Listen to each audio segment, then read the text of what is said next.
Yeah. Ito guys, ilipat natin ito. Good morning guys. Ngayong umaga guys, mag-ano tayo maglipat tayo ng nilaloni. Nilaloni ito. Ilipat natin kasi malaki na siya. Hindi na ito magkasya sa kanyang pat. Dapat na siyang ilipat sa malaking paso. Ilipat natin guys.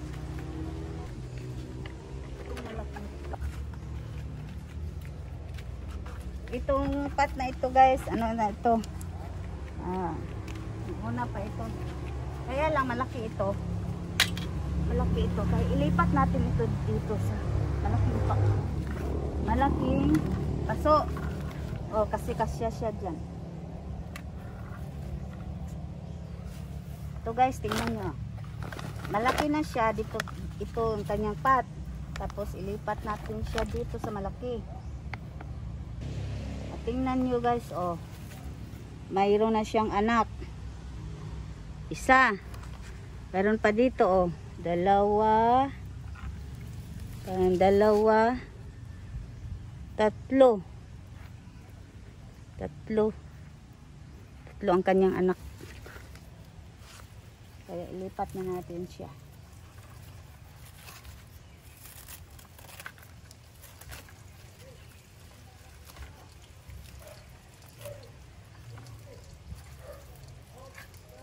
Dito natin siya ilipat guys sa malaking paso.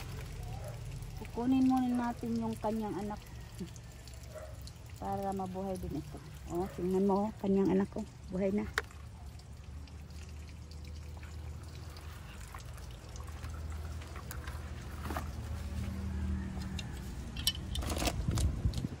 Ito guys, mayroon akong inihanda na soil. Itong soil guys, mixture ito ng rice hull, saka garden soil, at saka konting cow manure. Ihalo nyo lang guys para maging buhaghag ang kanyang lupa. Lagyan nyo ng rice hull para ma-drain, madaling ma-drain pag nadiligan nyo. Mix na siya, halo nyo ganyan.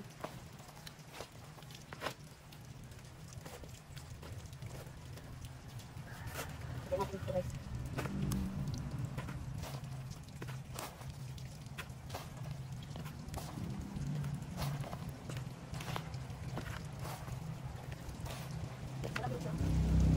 Yung una, pakaliit nito.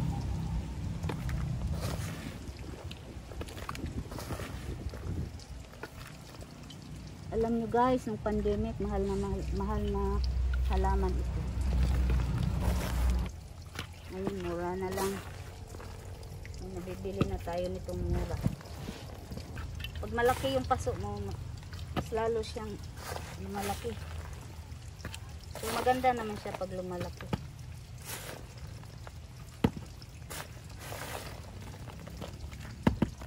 Ang mixture nito guys, rice hull, garden soil, at saka cow manure. Lagyan niyo ng cow manure.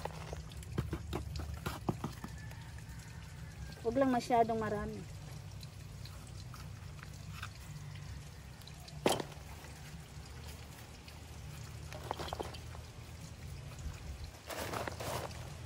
Ito na siya guys.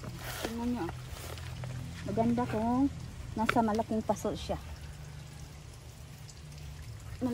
Malaking paso ang gusto niya. Diligan natin siya.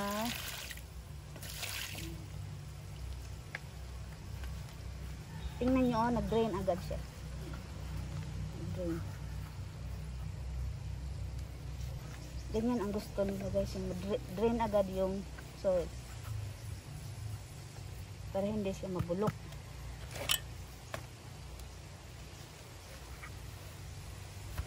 Ito na guys.